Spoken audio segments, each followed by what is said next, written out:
नमस्कार, आज की बात में आपका स्वागत है। आज देश में कोरोना के मरीजों की संख्या 2.5 लाख को पार कर गई है। महाराष्ट्र में कोरोना के पेशेंट की संख्या ने चीन का रिकॉर्ड तोड़ दिया है। महाराष्ट्र में अब चीन से ज्यादा कोरोना के पेशेंट्स हैं। लेकिन सबसे ज्यादा चर्चा आजकल हो रही है दिल्ली की। हर किसी के मुंह से सुनने को मिलता है कि दिल्ली में तो हालत बहुत खराब है, क्या होगा। और यह बात सही है कि दिल्ली में पिछले कुछ दिनों में मरीजों की संख्या तेजी से बढ़ी है। दिल्ली में कोरोना के करीब 30,000 केसेस हो चुके हैं। 874 लोगों की मौत हुई है। पिछले 24 घंटे में 1007 नए मरीज सामने आए हैं। लेकिन जो डेटा सामने आया उसमें पता चला कि 2 दिन में 56 लोगों की मौत हुई। लेकिन बात सिर्फ नंबर्स की नहीं है। दिल्ली में कई तरह के सवाल उठाए गए हैं। हॉस्पिटल्स को लेकर, डॉक्टर्स को लेकर, लापरवाही को लेकर, हॉस्पिटल में लोगों से 5-5 लाख रुपए से लेकर 10-10 लाख रुपए तक लेकर, टेस्टिंग को लेकर, इलाज को लेकर और सिस्टम की विश्वसनीयता को लेकर बहुत सारे सवाल हैं। एक बात मैं आपको साफ साफ बता दूं कि दिल्ली में करीब 8,000 बेड्स हैं हॉस्पिटल्स में जो कोरोना के लिए तैयार किए गए थे। करीब 4,500 सरकारी और करीब 3,500 प्राइवेट। सरकारी हॉस्पिटल्स में 2,500 बेड्स खाली पड़े हैं, लेकिन वहां कोई जाना नहीं चाहता। प्राइवेट हॉस्पिटल्स में जितने बेड्स हैं वो ज्यादातर फुल हैं और इनकी डिमांड लगातार बढ़ रही है। ये वाकई में प्राइवेट हॉस्पिटल में हॉस्पिटल बेड्स की, बिस्तरों की कमी है। और इससे बड़ी प्रॉब्लम ये हो गई है कि जो मैसेजेस सोशल मीडिया में सर्कुलेट किए जा रहे हैं वो डर को बढ़ा रहे हैं। कोरोना को लेकर ऐसे ऐसे मैसेज सर्कुलेट किए जा रहे हैं, इस तरह की बातें फैलाई जा रही हैं जिन्हें सुनकर कोई भी खौफ में आ जाए। कोई कह रहा है कि दिल्ली में 1 लाख लोगों की मौत हो गई है, लेकिन हॉस्पिटल मरने वालों का आंकड़ा छुपा रहे हैं। कोई बता रहा है कि जो लोग कोरोना से मर रहे हैं उनमें से ज्यादातर मौत का कारण हार्ट फेल या हार्ट अटैक या ब्रेन हेमरेज बताया जा रहा है, जिससे रिकॉर्ड में कोरोना से मरने वालों की संख्या कम दिखाई दे। अब इस संख्या को काबू में रखा जा सके इसलिए यह किया जा रहा है। कोई कह रहा है कि हॉस्पिटल बहाना बनाकर मरीजों का इलाज करने से इनकार कर रहे हैं क्योंकि डॉक्टर खुद कोरोना से डरते हैं। किसने आज मुझसे पूछा कि क्या वाकई में हॉस्पिटल में बेड्स फुल हैं? क्या इसीलिए सरकार कह रही है कि अगर कोरोना पॉजिटिव है तो भी घर में आइसोलेशन में रहो, वहां इलाज हो सकता है? बहुत सारे मैसेज ऐसे आए जिसमें मरीजों की बेहाली की दास्तान थी। कहा गया कि हॉस्पिटल के बाहर पड़े लोग मर रहे हैं, हॉस्पिटल मरीजों को एडमिट करने से इनकार कर रहे हैं। सब जानना चाहते हैं क्या वाकई में ये सच है? क्या सब कुछ भगवान भरोसे है? क्या वाकई में कोरोना के मरीजों को दिल्ली में इलाज नहीं मिल रहा? क्या हमारे पास वेंटिलेटर्स नहीं है? क्या हॉस्पिटल्स में ऑक्सीजन का इंतजाम नहीं है? क्या सचमुच कोरोना दिल्ली में आउट ऑफ कंट्रोल हो गया है? कुछ लोगों ने यहां तक कहा कि अगर सब ठीक है, हॉस्पिटल्स में मॉर्चरी भरी नहीं है, तो फिर दिल्ली में हॉस्पिटल्स के बाहर रेफ्रिजरेटेड ट्रक्स क्यों लगाए गए? लोग तो ये भी पूछ रहे हैं कि अगर सरकार कोरोना के मरीजों की संख्या छुपा नहीं रही, अगर दिल्ली में कोरोना से पिछले 3 महीने में सिर्फ 850 लोग मरे हैं, तो फिर कब्रिस्तानों में लाइनें क्यों लग रही हैं? अगर मरने वाले इतने कम हैं तो दिल्ली के शमशानों में रोज लाशों की संख्या क्यों बढ़ रही है?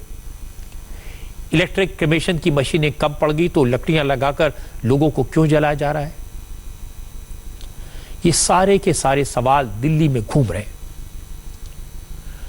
हमने हॉस्पिटल्स की जांच की, शमशान की भी जांच की, कब्रिस्तान की भी जांच की, टेस्टिंग के तरीकों की भी जांच की, हॉस्पिटल में बेड्स की भी जांच की, ताकि असलियत मैं आपको बता सकूं। मैंने चीफ मिनिस्टर से भी बात की, डॉक्टर से भी बात की, मरीजों की बात सुनी, उनके परिवार वालों की बात सुनी, ताकि मैं आज आपको इन सारे सवालों के जवाब दे सकूं। लेकिन ये सवालों के जवाब तो उससे पहले 2 बड़ी बातें आपको बता दूं दिल्ली के बारे में। पहली तो ये कि दिल्ली में अब देश के दूसरे हिस्सों से आने वाले मरीजों का इलाज भी होगा। आज दिल्ली के लेफ्टिनेंट गवर्नर ने यह फैसला किया। इससे पहले दिल्ली सरकार ने दिल्ली के हॉस्पिटल्स में सिर्फ दिल्ली वालों का इलाज कराने का फैसला किया था। केजरीवाल का तर्क था कि अगर देश के दूसरे हिस्सों से भी मरीज आएंगे तो फिर दिल्ली के हॉस्पिटल्स के सारे बेड सिर्फ 3 दिन में भर जाएंगे, सारा सिस्टम कोलैप्स हो जाएगा। अगर ऐसा हुआ तो दिल्ली वाले इलाज के लिए तरसेंगे। दिल्ली सरकार ने कोरोना से लड़ने के लिए जो तैयारियां की वो दिल्ली के हालात को ध्यान में रखकर की गई थी। देश के दूसरे हिस्सों के मरीजों का इलाज कराने से दिल्ली के लोगों को दिक्कत बढ़ जाएगी, ये राय थी अरविंद केजरीवाल की, चीफ मिनिस्टर की। लेकिन आज लेफ्टिनेंट गवर्नर अनिल बैजल ने केजरीवाल के इस फैसले को पलट दिया। बैजल ने इलाज के लिए दिल्ली आने वाले सभी लोगों के इलाज का आदेश हॉस्पिटल्स को दिया। अब दिल्ली सरकार के हॉस्पिटल्स भी यूपी, हरियाणा, पंजाब या राजस्थान से आने वाले कोरोना के मरीजों का इलाज करेंगे, वो इनकार नहीं कर पाएंगे। मुझे लगता है कि दिल्ली में जिस तादाद में कोरोना के इन्फेक्शन बढ़े हैं, दिल्ली के पास उस हिसाब से हॉस्पिटल बेड्स की कमी तो है। एक भी मरीज को जब एडमिशन मिलने में दिक्कत होती है, देरी होती है, एक भी पेशेंट की डेथ हो जाती है, हॉस्पिटल में एडमिशन न मिलने से हो जाती है, तो फिर डर फैलता है, गुस्सा आता है, लोगों का भरोसा टूटता है। लेकिन अगर दूसरे राज्यों का बोझ भी दिल्ली के हॉस्पिटल्स पर पड़ेगा तो सिस्टम तो चरमरा जाएगा, कोलैप्स हो जाएगा। अगर दूसरे राज्यों के मरीज दिल्ली के हॉस्पिटल्स में एडमिट होंगे तो वाकई में दिल्ली के मरीजों को जगह नहीं मिल पाएगी। इसलिए मुझे आज के इस फैसले का लॉजिक समझ में नहीं आया। दिल्ली का सिस्टम कोलैप्स हो जाए, इसमें किसका फायदा होगा? लगता है एक मुद्दे पर एक दूसरे को नीचा दिखाने के बजाय सिर्फ और सिर्फ दिल्ली के मरीजों के बारे में दोनों सरकारों को सोचना चाहिए, चाहे राज्य सरकार हो चाहे केंद्र सरकार। ये एक एक्स्ट्रा ऑर्डिनरी सिचुएशन है, इसलिए फैसले लेने का तरीका भी एक्स्ट्रा ऑर्डिनरी होना चाहिए। इसमें सियासत की गुंजाइश नहीं है, लेकिन सियासत तो हो रही है। दूसरी बड़ी खबर यह है कि दिल्ली के चीफ मिनिस्टर अरविंद केजरीवाल की तबीयत नासाज है। केजरीवाल को कल से हल्का बुखार है, गले में दर्द है और फिलहाल वो अपने घर में आइसोलेशन में है। क्योंकि ये सिम्टम्स कोरोना के हैं, इसलिए वो पूरी प्रिकॉशन ले रहे हैं। कल सुबह केजरीवाल का कोरोना टेस्ट किया जाएगा। Deputy chief minister Manish Sisodia ने बताया कि केजरीवाल को कल से ही बुखार है, गले में दर्द था, इसलिए कल ही उन्होंने डॉक्टर से बात की और डॉक्टर की सलाह के बाद अपनी सारी मीटिंग्स कैंसिल करके सेल्फ आइसोलेशन में चले गए। मुख्यमंत्री जी की तबीयत ठीक नहीं है, उनको थोड़ा फीवर है और उनके गले में कफ है, जो हम इसको भी सीरियसली लेके चल रहे हैं। उनका कल कोरोना का टेस्ट होना है, इसीलिए मुख्यमंत्री जी ने अपने आप को आइसोलेट किया है। अभी वो कल से कोई मीटिंग भी नहीं कर रहे हैं इस मीटिंग के लिए। लेकिन क्योंकि कोरोना का स्प्रेड बढ़ रहा है और अगर कल एसडीएम में ये तय होता है कि ये कम्युनिटी स्प्रेड है तो पूरी की पूरी स्ट्रेटेजी बदलेगी दिल्ली सरकार की। इसलिए मुख्यमंत्री जी ने कहा है कि ये मीटिंग कल की जानी चाहिए और उन्होंने दिल्ली सरकार की ओर से मुझे ऑथराइज किया है उस मीटिंग में शामिल होने के लिए। हालांकि केजरीवाल का कोरोना टेस्ट कल होगा, उम्मीद है कि वो इसमें नेगेटिव निकलेंगे। लेकिन चूंकि केजरीवाल डायबिटिक हैं, शुगर के पेशेंट हैं, खांसी भी रहती है, इसलिए प्रिकॉशन लेना तो ज़रूरी है। उम्मीद है कि वो जल्दी ठीक हो जाएंगे, सेल्फ आइसोलेशन से निकलकर वापस काम पर लौटेंगे। लेकिन इस वक्त मैं आपको बताता हूं, जिसका मैंने आपको शुरू में वादा किया था, दिल्ली के हॉस्पिटल्स का क्या हाल है। यहां इंतजार कर रहे मरीजों का इंतजार कितना लंबा होता है। क्या वाकई में शमशान घाट पर और कब्रिस्तान में लाशों की कतारें लगी हैं? इन सारी हकीकत का पता लगाने के लिए हमने अलग अलग संवाददाताओं को कहा। हॉस्पिटल का पता लगाने के लिए अपने संवाददाता पवन नारा से कहा, हॉस्पिटल्स की ग्राउंड रिपोर्ट क्या है इसका पता लगाएं। पवन नारा आज दिल्ली के कई हॉस्पिटल्स में गए। आज के जमाने में यह काम काफी खतरनाक है। काफी खतरनाक क्या? बिल्कुल खतरनाक है। हॉस्पिटल के नाम से लोग डरते हैं, कोई नहीं जाना चाहता जब तक मजबूरी ना हो। लेकिन दिल्ली के हॉस्पिटल को जो खबरें आ रही थी, जो वीडियो सामने आ रहे हैं, उसके बाद सच्चाई का पता लगाने के लिए वहां जाना तो जरूरी था। पवन खुद को खतरे में डालकर सच्चाई जानने के लिए हॉस्पिटल गए।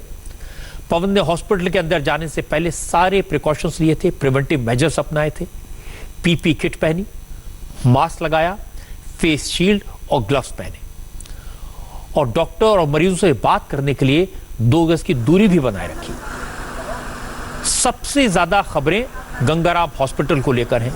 यही वो हॉस्पिटल है जिसके ऊपर दिल्ली की सरकार ने एफआईआर दर्ज कर दी थी। तो सबसे पहले पवन नारा ने गंगाराम हॉस्पिटल का ही नंबर लगाया, इसी हॉस्पिटल में गए, हॉस्पिटल के बाहर मरीजों से बात की, हॉस्पिटल में तैनात डॉक्टर से बात की, हॉस्पिटल चलाने वाले प्रशासनिक अफसरों से बात की, हॉस्पिटल के हालात का जायजा लिया, खाली बेड्स की संख्या और मरीजों को मिलने वाली सुविधाओं के बारे में डिटेल में जानकारी ली। डॉक्टर्स ने कहा कि गंगाराम हॉस्पिटल सारे नियमों को फॉलो कर रहा है। बहुत कम ऐसे लोग मिले जिन्होंने बेड न होने की बात कहकर लौटाए जाने का इल्जाम लगाया। इन लोगों को क्यों लौटाया गया था, इसकी वजह भी पवन नारा ने हॉस्पिटल सुपरिटेंडेंट से पूछी। क्योंकि कोरोना के सिम्टम्स भी फ्लू जैसे हैं, इसलिए अगर बुखार होता है, गले में दर्द है, थोड़ी बहुत खांसी है, तो भी लोग डर जाते हैं, हॉस्पिटल की तरफ भागते हैं।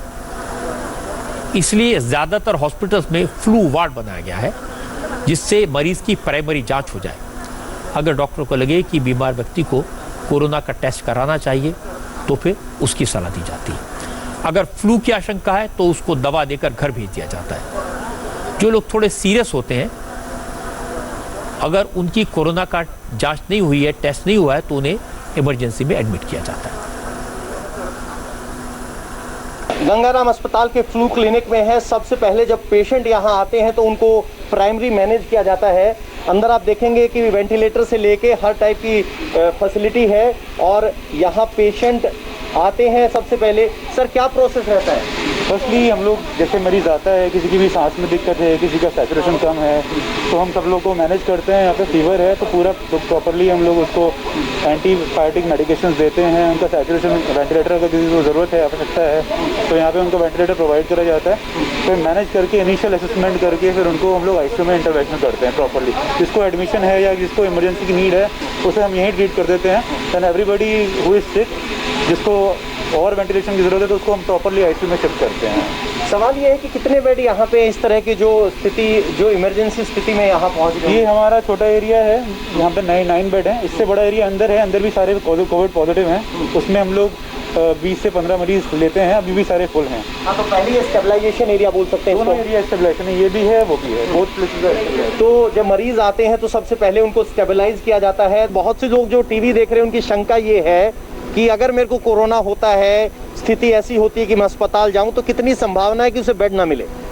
सर देखिए, अभी जैसे ऐसा है कि अगर पेशेंट स्टेबलाइज हो गया है और अगर उसको थोड़े से माइल्ड मॉडरेट सिम्टम है और ज़्यादा सिक वो नहीं है, तो अभी सरकार का और सबका यही उसमें होता है कि उसमें आप होम आइसोलेशन करिए। माइल्ड और सिम्टोमेटिक, जिस पेशेंट में कुछ एसिम्टोमेटिक है और कोरोना पॉजिटिव है, उसमें तो ये होता है कि आप होम में करिए। अगर एडमिशन रिक्वायर्ड है, और यहाँ पर हमने आपको बताया कि टोटल तीनों हॉस्पिटल मिला के 287 बेड्स हमारे फंक्शनिंग है, तो उन बेड में अगर होता है तो उसको डेफिनेटली मिलता है। अभी तक तो ऐसा नहीं हुआ है कि मतलब बहुत सारे पेशेंट को हमने किसी को टर्न अवे किया है, लेकिन अगर सारे बेड किसी पॉइंट ऑफ टाइम पे फुल होते हैं, क्योंकि एक पेशेंट आएगा वो कुछ दिन तो रहेगा, वो ऐसा नहीं कि 4-5 दिन में चला जाएगा।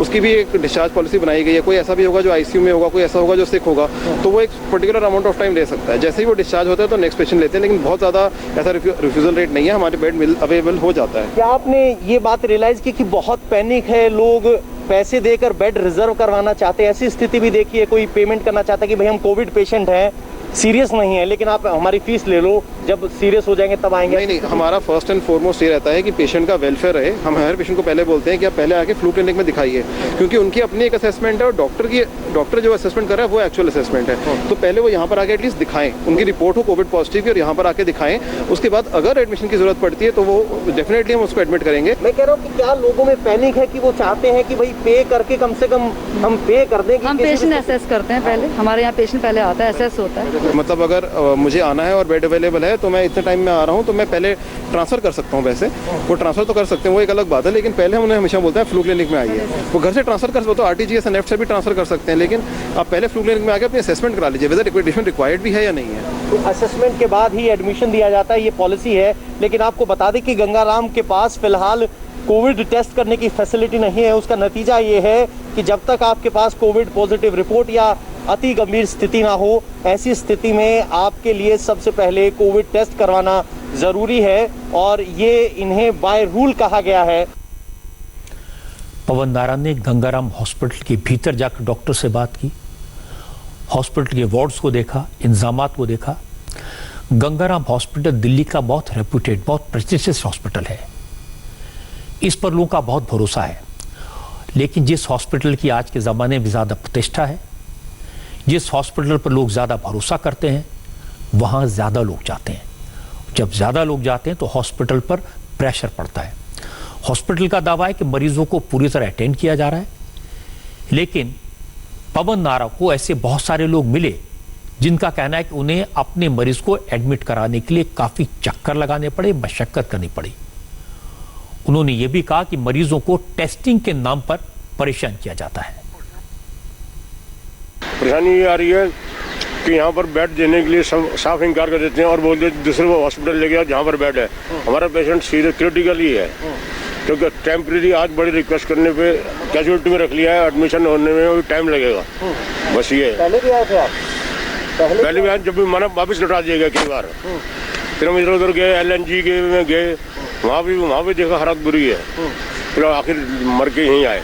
अच्छा, फिर यहाँ हाँ, अभी एडमिट किया है? एडमिट नहीं किया, अभी कैजुअलिटी में ऑब्जर्वेशन के लिए रखा हुआ है। कोरोना का रिजल्ट आया है? पॉजिटिव है। पॉजिटिव है जी। फिर अब एडमिट के लिए क्या कह रहे हैं? एडमिट के लिए कह रहे हैं देखते हैं। अच्छा, बेड में। तो सर एक सवाल ये पूछ रहा हूँ कि कितने बेड खाली हैं अभी फिलहाल आपके पास? अभी इनका ये पता करना है, जैसे ये स्टेटस अभी बता रहे हैं कि इनका पेशेंट ICU के लिए रिक्वायरमेंट है या वार्ड के लिए रिक्वायरमेंट है, वो हमें देखना पड़ेगा, क्योंकि ICU बेड अभी हमारे पास अभी जितने हैं पेशेंट वो तो ऑलरेडी हैं। आप कहाँ से आए हैं, क्या आपके पेशेंट को दिक्कत? हम शास्त्री नगर से आए हैं। पेशेंट को टाइफाइड आया था, अब उनको थोड़ी दिक्कत हो रही है सांस लेने के लिए, तो इसलिए यहाँ इमरजेंसी में दिखाने के लिए आए थे। अब हम वो कह रहे हैं शिफ्ट करना पड़ेगा। अब तो क्या आपके पास कोविड पॉजिटिव रिपोर्ट थी? नहीं सर, कोई रिपोर्ट नहीं है। 5-7 दिन से बुखार चला था, नॉर्मल दवाई वगैरह जो ले रहे थे। अब लेकिन वो बुखार नहीं है, लेकिन उनको थोड़ी दिक्कत आ रही है सांस में। तो क्या डॉक्टर ने एडमिट कर लिया? अभी उन्होंने इमरजेंसी में लेके गए हैं, ऑक्सीजन लगाई है। अब वो कह रहे हैं जैसे भी होगा कि एडमिट करेंगे या यहाँ बेड देंगे या सिटी में देंगे, अब उनकी मर्जी है। तो आपको वेट कर रहे हैं किया गया, वो इमरजेंसी में अटेंड? हाँ, अटेंड। सर आप किसके साथ यहाँ आए हैं? मेरी मिसेज है। मेरी मिसेज है। कैसी तबीयत है उनकी, क्या स्थिति है? स्टेबल है। स्टेबल है। तो कोरोना पॉजिटिव थी वो? टेस्ट हुआ नहीं, 3 दिन से हुआ नहीं, कल हुआ टेस्ट। कल कहाँ टेस्ट करवा पाए थे? यहाँ नहीं करवाया। और सांस लेने में दिक्कत आ रही थी? सांस लेने में दिक्कत। तो बाहर आपने टेस्ट करवाया? हाँ, बाहर। तो क्या ये बात सच है कि कोरोना के टेस्ट कम हो रहे हैं, दिक्कत आ रही है? बिल्कुल, 2-3 दिन हुए ही नहीं, उसके परेशानी हुई हमें। कहाँ गए आप? फोर्टिस में भी गए। कितने अस्पतालों में गए थे? 2 गए, फिर यहाँ है, इन्होंने लिया। इमरजेंसी में रखा, वो भी इमरजेंसी में लिया बिना टेस्ट के? बिना टेस्ट के। उन्होंने कहा टेस्ट हो जाएगा, उसके बाद आपको पूरा एडमिशन मिलेगा। जैसे मैंने आपको बताया कि जो सरकारी हॉस्पिटल्स में उनमें बेड्स खाली पड़े हैं, लेकिन जो प्राइवेट हॉस्पिटल्स हैं उन पर बहुत प्रेशर है। गंगाराम हॉस्पिटल के खिलाफ 2 दिन पहले अरविंद केजरीवाल की सरकार ने FIR दर्ज करवाई थी। FIR में कहा गया था कि यह अस्पताल कोरोना के लिए टेस्टिंग नियमों का वायलेशन कर रहा है। गाइडलाइंस के मुताबिक अस्पतालों को RT-PCR ऐप के जरिए ही सैंपल इकट्ठा करने हैं, लेकिन गंगाराम हॉस्पिटल ने ऐसा नहीं किया, जिसकी वजह से मरीजों की जांच और सही स्थिति की जानकारी नहीं मिल पा रही थी। हालांकि हॉस्पिटल के डॉक्टर से इस मामले में बात करने से इनकार कर दिया, लेकिन इतना बताया इस वक्त हॉस्पिटल में ICU में कोई बेड खाली नहीं है। जिस तरह से गंगाराम रेपुटेड हॉस्पिटल है दिल्ली में, देश का सबसे रेपुटेड हॉस्पिटल है एम्स। एम्स को लेकर बहुत सारी बातें कही जा रही है, इसलिए पवन नारायण एम्स के ट्रॉमा सेंटर में कोरोना के वार्ड में गए। यहां पर मरीजों के लिए 250 बेड है। ऐप बता रहा है कि एम्स में फिलहाल 105 बेड भरे हुए हैं। 145 बेड्स खाली हैं। आज हमारे संवाददाता पवन नारा ने एम्स के मेडिकल सुपरिटेंडेंट से बात की। Doctor DK. शर्मा ने कोरोना पेशेंट्स के बारे में, बेड्स की अवेलेबिलिटी बारे में और दिल्ली में कोरोना के हालात के बारे में डिटेल में बताया। Doctor DK. शर्मा का कहना है कि एम्स ट्रॉमा सेंटर में कोरोना के सीवियर पेशेंट्स को एडमिट किया जाता है। एम्स के मेडिकल सुपरिटेंडेंट ने कहा कि दिल्ली में कोरोना के मरीजों की संख्या बढ़ रही है, ये चिंता की बात जरूर है, लेकिन अभी दिल्ली में वो स्टेज नहीं आई जहां बेड्स के लिए मारामारी हो, क्योंकि कोविड-19 के ज्यादातर पेशेंट्स में माइल्ड सिम्टम्स होते हैं और उनका घर पर रहकर इलाज हो सकता है। लेकिन लोगों में कोरोना के नाम से ही पैनिक हो जाता है, डर हो जाता है, इसलिए वो अस्पतालों की तरफ भागते हैं।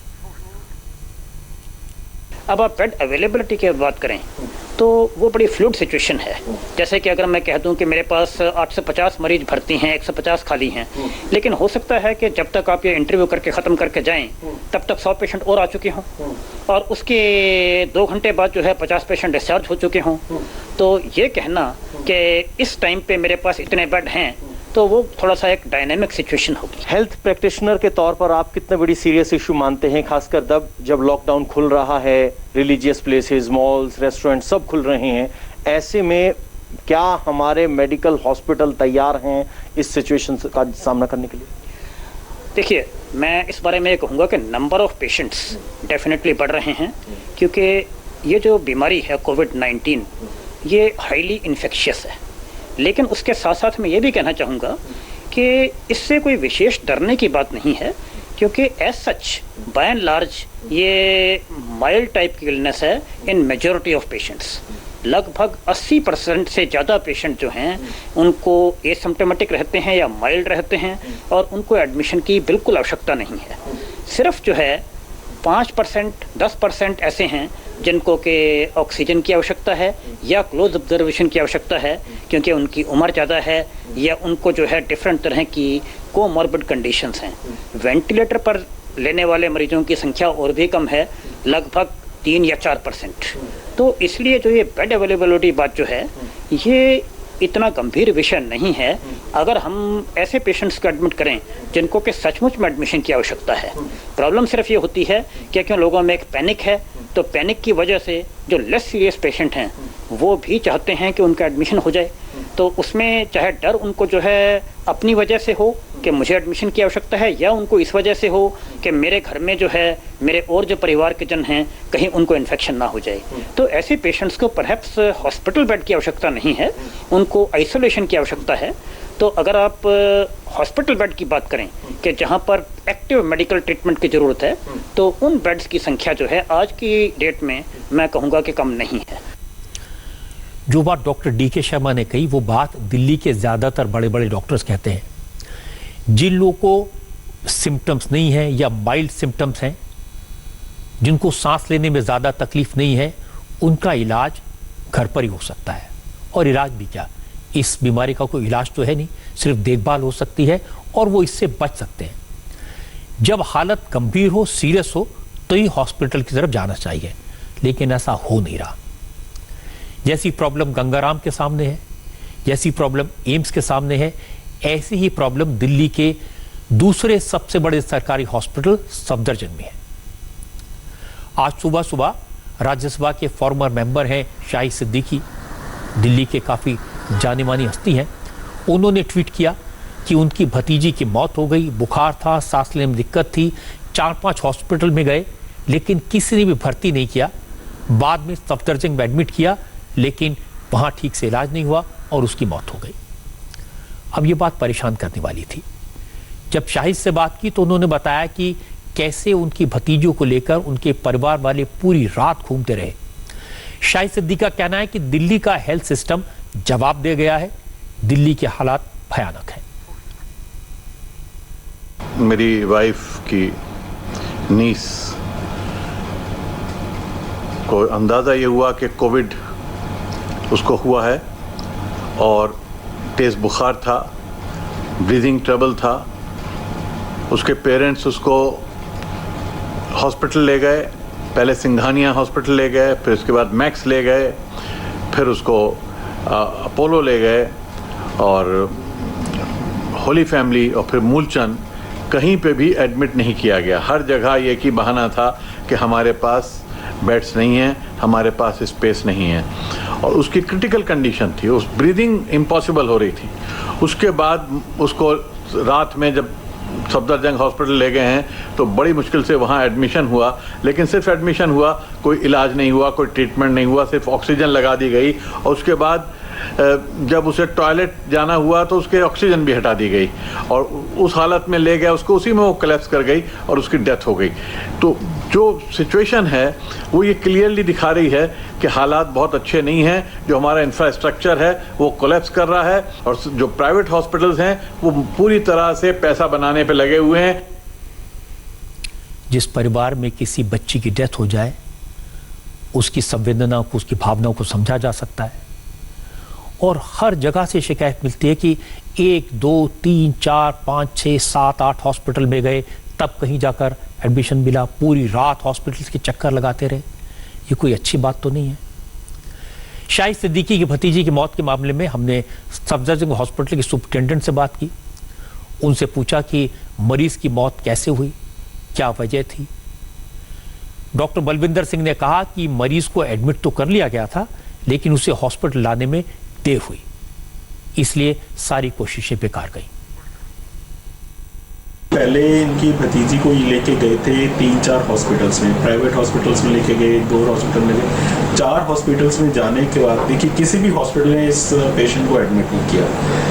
सफदरजंग हॉस्पिटल मैंने बताया कि ये नो रिफ्यूज़ल पॉलिसी में हम बिलीव करते हैं, और हमारे यहाँ पेशेंट आया तो सफदरजंग ही ऐसा हॉस्पिटल था जिसने पेशेंट को एडमिट किया। एडमिट करने के बाद हमने उनको ऑक्सीजन थेरेपी पे चढ़ाया। लेकिन मैं एक बात बहुत क्लियर करना चाहता हूँ सभी को, और सिद्दीकी जी को भी, कि आपका पेशेंट बहुत ही एडवांस रेस्पिरेटरी फेलियर में जा चुका था। अगर आप ये 2-3 घंटे जो आपने इधर उधर वेस्ट किए हैं जाने आने में, अगर आप सीधा सफदरजंग में ले आते तो हम रिफ्यूज़ नहीं करते और शायद हम इस मरीज को बचा सकते थे।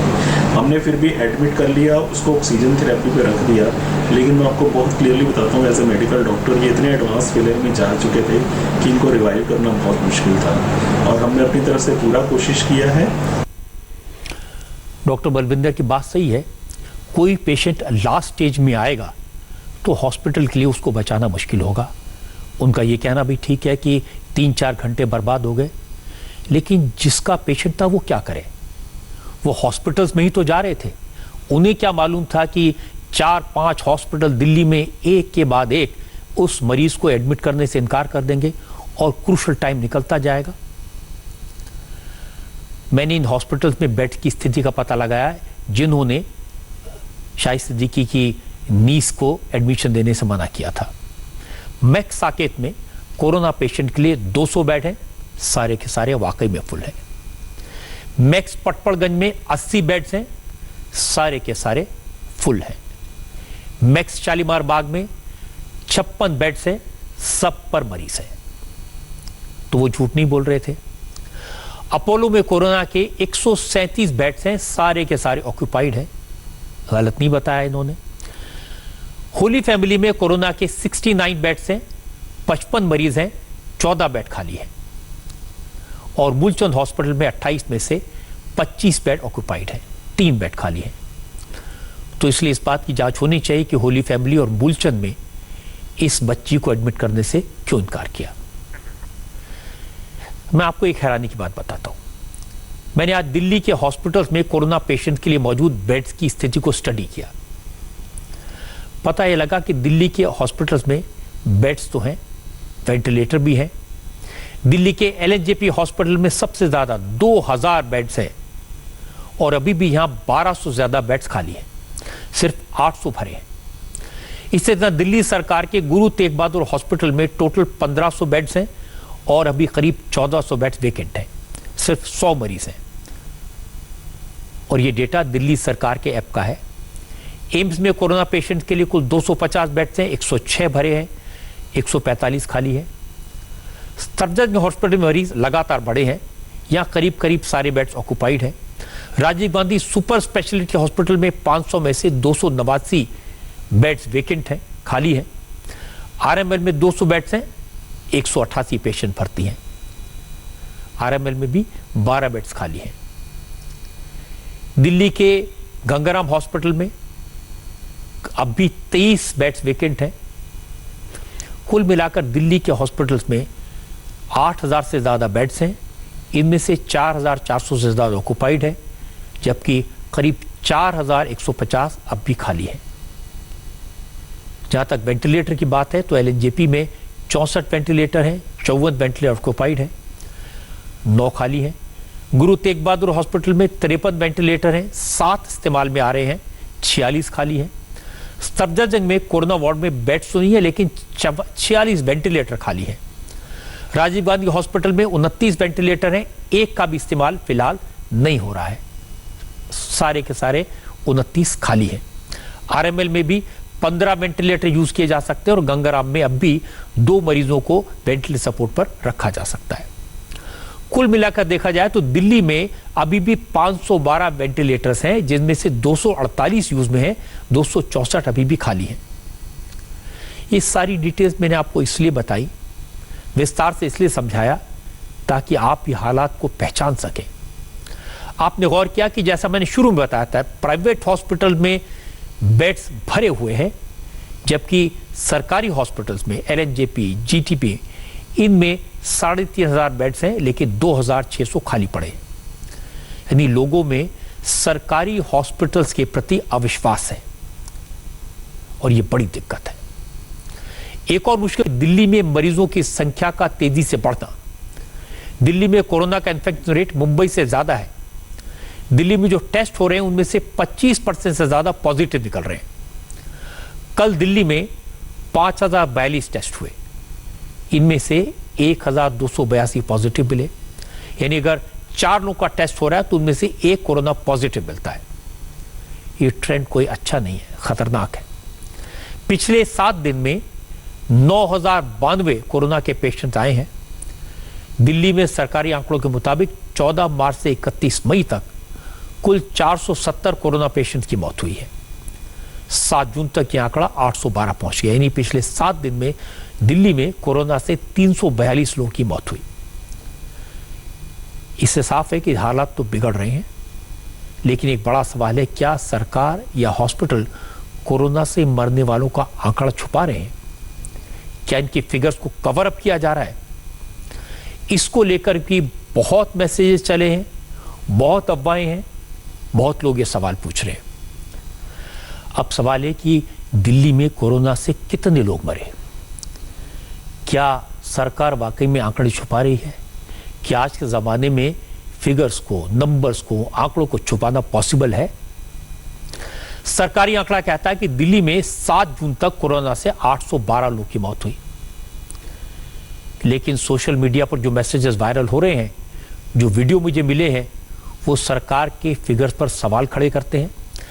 आज एक वीडियो जैसे मिला जिसमें लोग ये कहते सुनाई दे रहे हैं कि दिल्ली के शमशान घाटों पर डेड बॉडीज के अंतिम संस्कार के लिए कई दिन की वेटिंग है। वीडियो में एक परिवार वाले दूसरों से कह रहे हैं कि शमशान घाट में अंतिम संस्कार के लिए जगह नहीं मिल रही। कई जगह भटक चुके हैं, जैसे हॉस्पिटल के लिए भटके, ऐसे अब दफनाने के लिए या जलाने के लिए भटकना पड़ता है, नंबर नहीं आता। ये लोग बता रहे हैं कि न तो सरकारी एजेंसीज मदद कर रही हैं, कोविड वाली बॉडी नहीं, सारी बॉडी न कोई और मदद कर पा रहा है। कोरोना के पेशेंट की लाशें खुले में पड़ी हैं, लेकिन कोई आगे नहीं आता। पंजाबी बाग शमशान घाट में गए, लेकिन वहां इतनी ज्यादा डेड बॉडीज हैं कि इनका नंबर नहीं आया। इनको किसी भी शमशान घाट में जगह नहीं मिल रही दाह संस्कार करने के लिए। सुबह से वेट कर रहे हैं, जब तक वहाँ से आएगा उसके बाद होगा। और हॉस्पिटल का काम है और कर नहीं रहे हैं। 4 बार ये लोग हॉस्पिटल पंजाबी बाग शमशान घाट चले गए, वहाँ ऑलरेडी इतनी डेड बॉडीज हैं कि वहाँ पे इनका नंबर नहीं आया और कहीं पे भी कुछ नहीं हो रहा है। उसके बाद बॉडी देखिए कहाँ पे रखी है। बॉडी यहाँ पे 1 घंटे से बाहर पड़ी हुई है। बॉडी यहाँ पे रखी हुई है बॉडी। अब देखिए इतनी खतरनाक और दिल दहलाने वाली घटना, कोविड पेशेंट की बॉडी यहाँ पर पड़ी हुई है और किसी भी शमशान घाट में कहीं पे भी जगह नहीं मिल रही है उसको दफनाने के लिए। दिल्ली पुलिस को कम से कम 2 घंटे से फ़ोन कर रहे हैं ये लोग कंटिन्यू। पुलिस सुबह ही बोल रहे हैं आ रहे हैं लेकिन कोई नहीं आ रहा। बहुत देर हो गई, सुबह से 9 बजे से बंदे यूपी से आ गए, पता नहीं कहाँ से आ गए। और ये लोग यूपी से आ गए चल के, और ये 8 बजे से यहाँ बैठे हुए हैं। इन्होंने 4 पीपी खुद से खरीदी है। रजिस्ट्रेशन कराओ शमशानगंज जाके, हम जाके होके भी आगे। वो कह रही है काम हॉस्पिटल का काम है ना कि हमारा काम है। ये ऐसे कई सारे वीडियो सर्कुलेट हो रहे हैं, कई सारी ऑडियो मैसेजेस सर्कुलेट हो रहे हैं। अब इनको वेरीफाई करने के लिए क्या करते हैं? मैंने इंडिया टीवी के रिपोर्टर से कहा यह पता लगाए कि आप वाकई में शमशानों में, कब्रिस्तानों में इतनी ज्यादा संख्या में लाशें पहुंच रही हैं कि लोगों का अंतिम संस्कार नहीं हो पा रहा। हमारे संवाददाता भास्कर मिश्र और गोनिका अरोड़ा इसकी सच्चाई जानने के लिए निकले। आज के जमाने में जब लाश को भी शमशान में जाने से डर लगता है, हमारी संवाददाता गोनिका पंजाबी बाग के शमशान में गई, बड़ी हिम्मत दिखाई। और अब से थोड़ी देर पहले गोनिका ने वहां के हालात का जायजा लेकर वहां के लोगों से बात करके अपनी रिपोर्ट भेजी है। गोनिका की स्पॉट से ये रिपोर्ट देखेंगे तो आपको जमीनी हकीकत का अंदाजा लग जाएगा। हम इस वक्त दिल्ली के पंजाबी बाग में पहुंचे हैं। पंजाबी बाग के शमशान भूमि के बाहर हम इस वक्त मौजूद हैं और शमशान भूमि के प्रशासन से बात करके ये पता चला कि यहाँ पर पिछले 10 से 15 दिनों से करीब 55 से 60 कोविड के मरीजों के शवों का अंतिम संस्कार करने की कैपेसिटी है, जिनमें 25 से 30 लकड़ी की चिताएं हैं, जबकि बाकी की जो चिताएं हैं वो इलेक्ट्रिक चिताएं हैं। यानी कि अगर यहाँ पर 50 से 60 एक दिन में शव आते हैं तो यहाँ पर उनका अंतिम संस्कार हो सकता है। वहीं पिछले 10 दिनों के आंकड़ों की बात करें तो यहाँ पर 50 से 55 एवरेज हर दिन यहाँ पर कोविड के मरीजों की शव आ रहे हैं, जिनमें कोविड के कंफर्म मरीज और ऐसे मरीज भी हैं जो कि कोविड के सस्पेक्टेड मरीज हैं, यानी कि जिनका टेस्ट हुआ लेकिन रिपोर्ट नहीं आई या लक्षण थे, टेस्ट नहीं हो पाया। इसके अलावा साउथ एमसीडी के डेटा की बात करें तो यहाँ पर 4 जून तक अब तक करीब 609 लोगों का अंतिम संस्कार किया जा चुका है जो कि कोरोना से पॉजिटिव थे। वहीं 69 ऐसे लोगों का अंतिम संस्कार किया गया है जो कि कोविड से सस्पेक्टेड थे। जिस तरह प्रशासन की तरफ से जो हमें आंकड़ा दिया गया है उससे ये साफ तौर पर पता चलता है कि यहाँ पर काफी ज्यादा कैपेसिटी है। अब ये बात तो साफ है कि कब्रिस्तानों पर, शमशानों पर बोझ तो है, पहले के मुकाबले ज्यादा लाशें आ रही हैं, लेकिन कितनी? 14 मार्च से लेकर अब तक दिल्ली में कितने लोग का अंतिम संस्कार कोरोना के प्रोटोकॉल के तहत हुआ, अब ये पता लगाना भी जरूरी था। तो हमारे संवाददाता भास्कर मिश्रा ने शमशान में काम करने वालों से पूछा, नगर निगम के लोगों से बात की, और भास्कर ने बताया कि दिल्ली के 3 नगर निगमों के शमशान घाटों का नंबर जोड़ लें तो 14 मार्च से 7 जून तक दिल्ली में 1727 डेड बॉडीज का अंतिम संस्कार कोरोना प्रोटोकॉल के तहत हुआ। इनमें से 1485 डेड बॉडीज कोरोना के कंफर्म केसेस की थी, जबकि 242 डेड बॉडी ऐसी थी जिनका अंतिम संस्कार कोरोना सस्पेक्ट के तौर पर हुआ।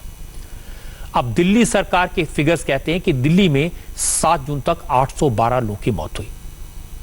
अगर आज के आंकड़े भी मिला लें तो दिल्ली में कोरोना से मरने वालों की तादाद 874 है। यानी जो दिल्ली सरकार के फिगर्स हैं और जो नगर निगम के फिगर्स हैं, इनमें करीब डबल का अंतर है। जब ऐसा डिफरेंस होता है तो फिर लोगों के मन में और शक पैदा होता है। भास्कर ने बताया कि दिल्ली नगर निगम और दिल्ली सरकार के फिगर्स में अंतर तो है, लेकिन निगम बोध घाट पर ऐसा कोई मंजर नहीं है जिसकी लोग चर्चा कर रहे हैं कि यहाँ लाशों की लाइन लगी है, बड़ा इंतजार करना पड़ रहा है। लोगों को किसी के अंतिम संस्कार के लिए 3 दिन का इंतजार करना पड़ा, 4 दिन का इंतजाम करना पड़ा, ये सच नहीं है। दिल्ली सरकार के मुताबिक राजधानी दिल्ली में 7 जून तक कोरोना की वजह से 812 लोगों की मौत हुई है, लेकिन एमसीडी का ये कहना है लगभग इसके आसपास का डेटा तो सिर्फ नॉर्थ एमसीडी का है।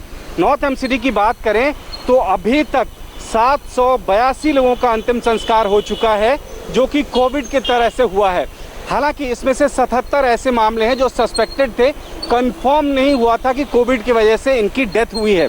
एमसीडी का ये कहना है कि ये आंकड़ा कोई एमसीडी का नहीं है, बल्कि दिल्ली सरकार के द्वारा जो डेथ डिक्लेयर किया जाता है और जो प्रोटोकॉल फॉलो करने के लिए बोला जाता है हम लोगों को कोविड पेशेंट का, वो किया जाता है। उस आधार पर ये डेटा तैयार किया गया है। आप अंदाज़ा लगाइए, सिर्फ एक एमसीडी के हिसाब से 782 लोगों का अंतिम संस्कार हो चुका है। इसके अलावा पूर्वी दिल्ली की अगर बात करें तो पूर्वी दिल्ली में 55 लोगों का अंतिम संस्कार जो हुआ है वो कोविड की तरह से हुआ है, जिसमें से सस्पेक्टेड और कंफर्म दोनों ही केस सामने हैं। सोशल मीडिया पे ये खबर फैलाई जा रही है कि दिल्ली के कब्रिस्तान में कहीं भी जगह नहीं है, दिल्ली के स्मशान घाट पे बहुत ज़्यादा भीड़ है। वो स्थिति भी आपको नज़र नहीं आएगी। सिर्फ निगम बोध घाट में 100 प्लेटफॉर्म है, जिसमें से 50 रिजर्व किया गया है कोविड के लिए, और उसके अलावा जो CNG स्टेशन है वो भी कोविड के लिए रिजर्व किया गया है। अब ये बड़ी तकलीफ का काम है कि शमशान घाटों में जाकर पता करें कि कितने लोग का दाह संस्कार हुआ, कितने लोग का नहीं हुआ, कोविड के कितने पेशेंट थे। लेकिन मजबूरी थी, असलियत पता लगाने के लिए जाना ही पड़ा। और भास्कर इसके बाद कब्रिस्तानों में गए। पता लगा कि 14 मार्च के बाद से 4 जून यानी 4 दिन पहले तक दिल्ली के कब्रिस्तानों में कोरोना के 240 मरीजों को दफनाया जा चुका है। ITU के पास दिल्ली का सबसे बड़ा कब्रिस्तान है। इस कब्रिस्तान में 203 लोगों को दफन किया गया। दक्षिणी दिल्ली MCD के द्वारा जो डेटा दिया गया है उसके मुताबिक 4 जून की शाम तक सिर्फ इस कब्रिस्तान में 203 शव को दफनाया गया था, जिसमें से 128 कंफर्म कोरोना के केस। इसके अलावा एक और कब्रिस्तान जो साउथ दिल्ली MCD के अंदर में आता है, मदनपुर खादर के कब्रिस्तान, उसमें एक डेड बॉडी को दफनाया गया था जो सस्पेक्टेड केस था। वहीं पूर्वी दिल्ली के अंदर में जो कब्रिस्तान है उसमें 35 शव को दफनाया गया था। तो इस हिसाब से अगर आप आंकड़ा निकालें तो 240 का हो जाता है, जो जिसमें सस्पेक्ट और कंफर्म केस हैं। हालांकि जो नॉर्थ MCD के द्वारा और ईस्ट MCD के द्वारा जो डेटा जारी किया गया है वो 7 जून तक का डेटा है, जबकि दक्षिणी दिल्ली के जो एक बड़े कब्रिस्तान में जहां सबसे ज्यादा शवों को दफनाया गया है, वहां की अगर बात करें तो 203 शवों को दफनाया गया है, वो भी 4 जून की शाम तक, जिसमें से 128 कंफर्म केस हैं, जबकि 75 जो है सस्पेक्टेड केस है। अब ये सारा कंफ्यूजन इसलिए कि दिल्ली सरकार और दिल्ली नगर निगम के फिगर्स में काफी अंतर है। लेकिन मुझे नहीं लगता कि टेक्नोलॉजी के जमाने में कोई भी सरकार कोरोना से मरने वालों का आंकड़ा छुपा सकती है, और छुपाने से फायदा भी क्या, किसी को क्या लाभ होगा। लेकिन एक हार्ड फैक्ट है कि दिल्ली की सरकार कह रही है 874 मौतें, और नगर निगम रिकॉर्ड कहता है कि कोरोना से 1700 से ज्यादा लोगों को शमशान घाट में जलाया गया या कब्रिस्तान में दफन किया गया। तो ये फर्क है, कोई कम्युनिकेशन गैप तो है, टेक्निकल एरर तो है। इसका खैर पता लगाना चाहिए, गलती को ठीक करना चाहिए, क्योंकि इस तरह की गलतियों से लोगों का शक पैदा होता है, अफवाहें ज्यादा फैलती हैं और लोगों को तरह तरह की बातें करने का मौका मिलता है। लेकिन एक बात साफ है, ये बात बिल्कुल गलत है कि दिल्ली में इतनी लाशें हैं कि कब्रिस्तान में जगह कम पड़ गई है, शमशान घाट में लाइनें लगी हुई हैं। इस तरह की बातें अगर कोई फैलाता है तो आप उसको साफ साफ समझा सकते हैं और इनकार कर सकते हैं। हमने अच्छी तरह से जांच की है, इस बात में कोई दम नहीं है। लेकिन लोगों के साथ साथ सरकार को भी सावधान रहने की जरूरत है। जैसे जैसे लोग घरों से बाहर निकलना शुरू कर रहे हैं, कोरोना के केस और तेजी से बढ़ सकते हैं। अब 2 तरह के लोग हैं। एक वो लोग हैं जो कहते हैं कि हालत खराब है, लॉकडाउन को और सख्ती से लागू करना चाहिए था। लेकिन दूसरे वो लोग हैं, वो कहते हैं कि लॉकडाउन कब तक रहता, हमें कोरोना के साथ जीने का रास्ता ढूंढना पड़ेगा। कोरोना के साथ किस तरह जिंदगी बितानी है, इसके लिए प्रिकॉशन लेकर चलना होगा, इसलिए खुलना तो चाहिए। आज देश के कई शहरों में कोरोना की वजह से 76 दिन से बंद मंदिर और मॉल खुले। इनके साथ बहुत तरह की पाबंदियां लगाई गई हैं, नियम है, कानून है, कायदे हैं। कोरोना के कारण आज जो भी मॉल खुले, जो भी मंदिर खुले, वहां क्या प्रिकॉशंस ली गई, इसका हमने जायजा लिया। मैं आपको मॉल्स की तस्वीरें पहले दिखाता हूं। ये जो तस्वीरें आप देख रहे हैं, ये दिल्ली के वसंत कुंज इलाके में बने एम्बियंस मॉल की हैं। ये दिल्ली का सबसे प्रेस्टिजियस मॉल है। आमतौर पर यहाँ काफी भीड़ भाड़ होती है, लेकिन कोरोना की वजह से आज कम लोग दिखाई दिए। वैसे भी आज पहला दिन था, इसीलिए शायद लोगों ने आना ठीक नहीं समझा। लेकिन मॉल की तरफ से सिक्योरिटी के इंतजाम पूरे हैं। थर्मल स्क्रीनिंग के लिए थर्मल गन से लेकर सैनिटाइजेशन तक सबका ख्याल है। यही हाल साकेत इलाके में सेलेक्ट सिटी मॉल का है। सेलेक्ट सिटी वॉक दिल्ली का हैपनिंग मॉल माना जाता है, लेकिन यहां बहुत कम इक्का दुक्का लोग नजर आए।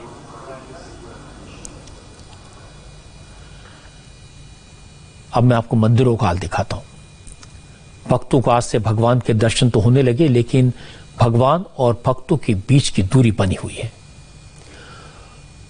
सारे मंदिरों में परिसरों को सैनिटाइज किया गया है। मंदिरों के बाहर भी सैनिटाइजर का इंतजाम था, लेकिन श्रद्धालुओं की तादाद आम दिनों के मुकाबले काफी कम है। यह दिल्ली का झंडेवाला मंदिर है। सुबह सुबह यह देवी की आरती हुई।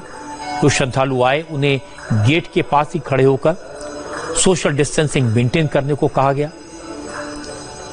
कुछ ऐसी तस्वीर कनॉट प्लेस के मशहूर हनुमान मंदिर से आई। हालांकि झंडेवाला मंदिर की अपेक्षा यहां हनुमान जी के भक्त थोड़े ज्यादा थे। मंदिर का प्रसाद लेने के लिए गाइडलाइंस बनी है।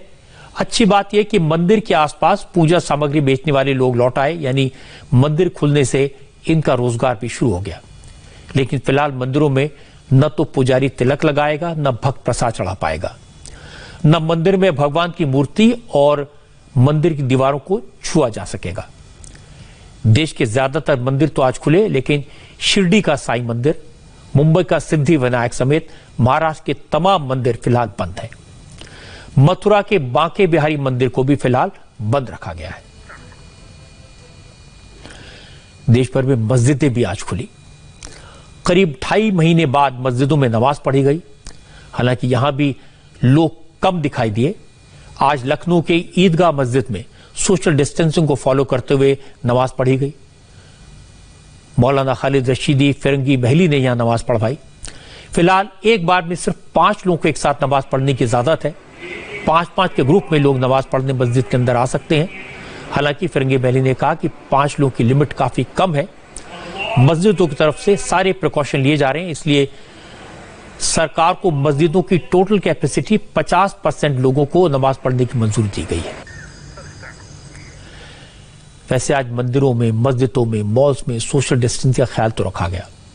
मैं आपको यह दिखाऊं कि कैसे लापरवाही कोरोना को तेजी से फैला सकती है। इससे पहले एक खास बात आपको बता दूं, कल इंडिया टीवी पर सुबह 10 बजे से देश के बड़े बड़े सम्मानित धर्मगुरु आएंगे।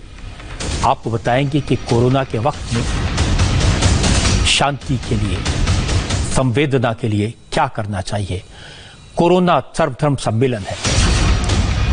सुबह से इंडिया टीवी पर अलग अलग धर्मों के प्रतिष्ठित धर्मगुरु आएंगे, जिसमें शंकराचार्य वासुदेवानंद सरस्वती, शंकराचार्य निश्चलानंद सरस्वती, जगतगुरु राम भद्राचार्य, साध्वी रीतांबरा, मौलाना सैयद मोहम्मद अशरफ, मुस्लिम स्कॉलर मौलाना मदनी, सिख धर्म के ज्ञानी, ईसाई धर्म के प्रीस्ट, जैन धर्म के मुनि और इनके अलावा योग गुरु स्वामी रामदेव, आध्यात्मिक गुरु श्री श्री रविशंकर, स्वामी चिदानंद सरस्वती और ब्रह्म कुमारी बहन शिवानी, कथावाचक मोरारी बापू, रमेश भाई ओझा, ये सब आपको कल पूरा दिन इंडिया टीवी पर मिलेंगे।